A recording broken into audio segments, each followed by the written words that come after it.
My husband doesn't want our daughter to go to college because women are only meant to be wives and mothers. I, 53F, have been married to my husband Peter, 51M, for 17 years. We have 2 kids, Joan, 15F, and Eric, 17M. Peter and I have been best friends for the majority of our time together, but things changed. About a year ago, Peter got into a bad car accident. He was hit by a drinking driver and was in a coma for a month. It was a really rough time for the family, and the kids and I were pretty much constantly by his side when we weren't at work or school. Thankfully, he pulled through, and he was able to get back to his life after months of recovery and intense physical therapy.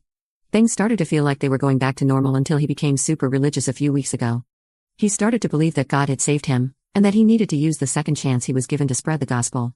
I'm all for people expressing their religion, but he has latched onto a very conservative type of Christianity, and it is causing a lot of friction between us. Eric is currently in his senior year of high school and is working on the college application process, and Joan has been closely watching this and is very interested. The other day, she came to me crying, saying she had asked her dad what colleges were good for computer science, since she's been very interested in coding for a while now, and her dad said she wouldn't be going to college since her future job was to be a wife and mother, and college would be wasted on her. To say I was furious would be an understatement. I went to him and asked him why he said that. He replied that he was spreading the good word, and he wanted to make sure we didn't lead our children into a sinful alternative lifestyle. I asked him if he expected me to quit my job, since I work from home as an accountant, and focus on being a wife and mother too, and he said that he had wanted to talk to me about this for a while. He said that he wanted me to quit my job since it is not suitable for a woman. This absolutely blindsided me since he had never expressed anything like this before. I told him that I would not be quitting my job, and our daughter would go to college, whether he approved or not. He rolled his eyes and said I'd come around. Everything escalated last night. Joan was going to go to the movies with a couple of friends, and she came down wearing a pair of jeans and a crop top. Typical teenager stuff, nothing she hadn't worn before, but Peter stopped her and told her she had to change. She asked why, and he said he wasn't going to let her leave the house looking like an S-word. I was shocked, he'd never used language like that before. I told her to leave just as she was, and she left. Peter asked if I even cared about our daughter's soul, and I told him it's her body, she could dress herself how she wanted. He said her body is the property of God, not her, and that I needed to respect his religion. I told him I'd never respect a religion that treats women like second-class citizens, and he left the house in a huff. He hasn't come back yet? Am I somehow wrong here? Update 1. First things first, I'm safe, and I'm out of the house with my kids. Many of you expressed concern about their safety and my financial security, and I want to assure you that it is being taken care of. We are safe and with my dad, and my finances were already largely separate. We have a joint account, but that's a small fun money account for movie tickets, dinners out, and stuff like that. I have my own savings that he cannot access. My mom had a slots addiction when I was a kid that nearly ruined our finances, so my dad made me promise I'd have my own savings. Turns out he was really smart to say that. Some people suggested looking for a counselor for Joan, and thankfully, the kids already had a therapist for anxiety after the accident.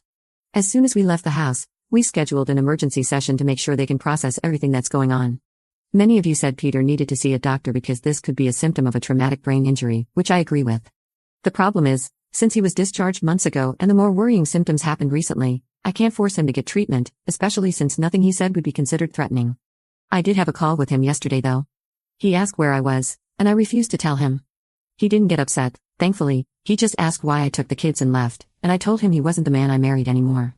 I told him that things seemed to be getting worse, and that I needed him to see a doctor because this wasn't normal. He dismissed all of my concerns, saying that he was finally being the sort of man he was supposed to be, and that the medical mafia is trying to make the godly parts of him disappear. I again told him that he wouldn't be seeing the kids or me until he saw a doctor. As soon as I said that, he hung up. I have already blocked him on social media, but my brother sent me a screenshot soon after of a Facebook post he made. It was an unfocused rant that went on for several paragraphs about how doctors and Satan had gotten to me, and that I was hurting our daughter by letting her wear sinful clothing, and that I was setting her up to be harmed by vicious men in the workplace. All the comments were his friends telling him he was scaring them, nobody was on his side. He said they had to cast Satan out of their hearts. When I saw this, I couldn't stop crying. I knew it was over then. There's no way I could make him better if he doesn't want to get better. I sat the kids down and told them I was going to start the process of getting a divorce. They took it really well, and Joan just kept thanking me. I asked her if anything had happened other than words from him that I didn't know about, and thankfully she said no, and Eric said the same. So that's pretty much where things are. We're safe, and he can't get access to my finances.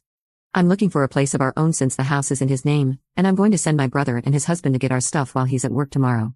Update 2. A few hours ago, my husband called a co-worker of his and started rambling about his current situation, during which he mentioned being suicidal. As soon as the conversation ended, he called 911, and since this was the first time he made a threat to himself, my husband was put into a 5,150 hold. He's finally going to get the medical treatment he needs. Update 3. After my husband was put into a 5,150 hold, I was able to get in touch with the mental health facility he was put into. I mentioned that he had been in a coma a year ago and filled them in on the personality changes I had been seeing. They said they would pass it along to his care team. Yesterday I received a call from the facility, since I am still listed as his emergency contact. After I passed along my experience, they ordered an MRI scan, and they found a massive cranial abscess that was pressing on his frontal lobe. He was immediately sent to surgery to drain it because of the size. The surgery went well, but they say that they don't know what the long-term impacts will be. He's still really out of it, so I don't know how his behavior is going to be. The kids and I are understandably very shaken up. We are still with my father, and we're going to continue to look for our own place in the meantime. We don't know if his personality will return to how it was before, but I'm going to err on the side of caution. No unsupervised visits with the kids, and I will only see him in the presence of a therapist or lawyer for the time being. I really don't know how it's going to go from here, but I know we'll make it through together. Update 4. Hey everyone, it's been a little while. A lot has happened since I last posted, and I want to get you all up to speed. After the surgery, as I said I would in my last post, I had visits with my husband with a counselor from the hospital present during his stay. The first visit, he was obviously very out of it since he'd been in surgery. During the second visit, he was more lucid. He was calmer, but unfortunately, he still believed that he was being mistreated. He kept bringing up how the doctors had tried to remove God from his body but they had failed, and how he didn't want to see the kids again after they'd been lost to the devil. I told him I loved him, but that this wasn't him, and I hoped that there was a part of him I knew still in there. He got really quiet and said to the counselor that he wanted to be alone. I left, and that was the last time I spoke to him in person. From that point on, he completely stonewalled me. Any attempt to text him would be met with either silence or a Bible verse. I ended up renting an apartment with Joan and Eric, and we awkwardly started adjusting to a new normal. All was going about as well as could be until my husband got in another car accident.